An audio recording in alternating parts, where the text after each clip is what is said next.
नमस्कार दोस्तों। एक नालायक बेटा की कहानी। देर रात अचानक ही पिताजी की तबीयत बिगड़ गई। आहट पाते ही उनका नालायक बेटा उनके सामने था। माँ ड्राइवर बुलाने की बात कह रही थी, पर उसने सोचा अब इतनी रात को इतना जल्दी ड्राइवर कहाँ आ पाएगा। यह कहते हुए उसने सहज जिद और अपने मजबूत कंधों के सहारे बाबूजी को कार में बिठाया और तेजी से हॉस्पिटल की ओर भागा। बाबूजी दर्द से कराहने के बाद साथ ही उसे डांट भी रहे थे। धीरे चला नालायक, एक काम जो इससे ठीक से हो जाए। नालायक बोला, आप ज़्यादा बातें ना करें बाबूजी, बस तेज सांसें लेते रहिए। हम हॉस्पिटल पहुंचने वाले हैं। अस्पताल पहुंचकर उन्हें डॉक्टरों की निगरानी में सौंपा। वो बाहर चहलकदमी करने लगा। बचपन से आज तक अपने लिए वो नालायक ही सुनते आया था। उसने भी कहीं ना कहीं अपने मन में यह स्वीकार कर लिया था कि उसका नाम ही शायद नालायक ही है। तभी तो स्कूल के समय से ही घर के लगभग सब लोग कहते थे कि नालायक फिर से फेल हो गया। नालायक को अपने यहाँ कोई चपरासी भी ना रखे। कोई बेवकूफ़ ही इस नालायक को अपनी बेटी देगा। शादी होने के बाद भी वक्त बेवक्त सब कहते रहते हैं कि इस बेचारी के भाग्य फूटे थे जो इस नालायक के पल्ले पड़ गई।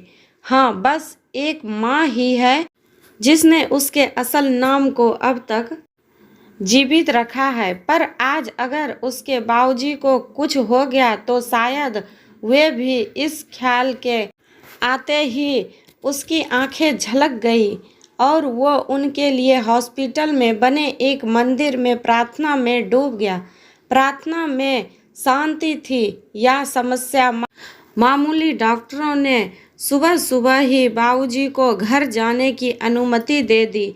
घर लौटकर उनके कमरे में छोड़ते हुए बाबूजी एक बार फिर चीखे, छोड़ नालायक, तुझे तो लगा होगा कि बूढ़ा अब लौटेगा ही नहीं। उदास वो उस कमरे से निकला तो माँ से अब रहा नहीं गया। इतना सब तो करता है, बावजूद इसके आपके लिए वो नालायक ही है।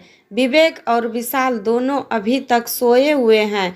उन्हें तो अंदाजा तक नहीं है कि रात को क्या हुआ होगा। बहुओं ने भी शायद उन्हें बताना उचित नहीं समझा होगा।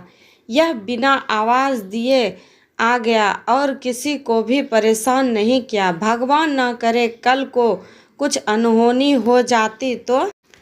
और आप हैं कि उसे शर्मिंदा करने और डांटने का एक भी मौका नहीं छोड़ते। कहते कहते माँ रोने लगी। इस बार बाबूजी ने आश्चर्य भरी नज़रों से उनकी ओर देखा और फिर नज़रें नीचे कर ली। माँ रोते रोते बोल रही थी, अरे क्या कमी है हमारे बेटे में। हाँ मानती हूँ पढ़ाई में थोड़ा कमज़ोर था, तो क्या क्या सभी होशियार ही होते हैं। वो अपना परिवार, हम दोनों को, घर मकान पुश्तैनी कारोबार, रिश्तेदार और रिश्तेदारी, सब कुछ तो बखूबी संभाल रहा है। जबकि बाकी दोनों जिन्हें आप लायक समझते हैं वो बेटे सिर्फ अपने बीवी और बच्चों के अलावा ज़्यादा से ज़्यादा अपने ससुराल का ध्यान रखते हैं।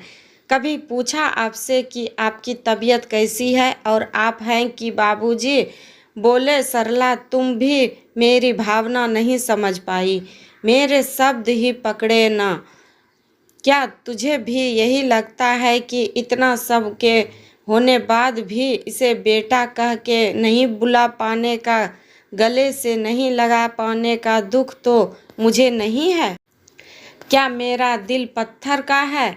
हाँ सरला, सच कहूँ दुख तो मुझे भी होता ही है, पर उससे भी अधिक डर लगता है कि कहीं ये भी उनकी ही तरह लायक ना बन जाए। इसलिए मैं इसे इसकी पूर्णता का एहसास इसे अपने जीते जी तो कभी नहीं होने दूंगा। माँ चौंक गई। ये क्या कह रहे हैं आप? हाँ सरला, यही सच है। अब तुम चाहो तो इसे मेरा स्वार्थ ही कह लो। कहते हुए उन्होंने रोते हुए नजरें नीचे किए हुए अपने हाथ माँ की तरफ जोड़ दिए, जिसे माँ ने झट से अपनी हथेलियों में भर लिया और कहा, अरे अरे, ये क्या आप कर रहे हैं? मुझे क्यों पाप का भागी बना रहे हैं? मेरी ही गलती है, मैं आपको इतने बरसों में भी पूरी तरह नहीं समझ पाई। और दूसरी ओर दरवाजे पर वह नालायक खड़ा खड़ा यह सारी बातचीत सुन रहा था। वो भी आंसुओं में तरबतर हो गया था। उसके मन में आया कि दौड़कर अपने बाबूजी के गले से लग जाए, पर ऐसा करते ही उसके बाबूजी झेप। यह सोचकर वो अपने कमरे की ओर दौड़ गया। कमरे तक पहुंचा भी नहीं था कि बाबूजी की आवाज़ कानों में पड़ी, अरे नालायक, वो दवाइयाँ कहाँ रख दी? गाड़ी में ही छोड़ दी क्या?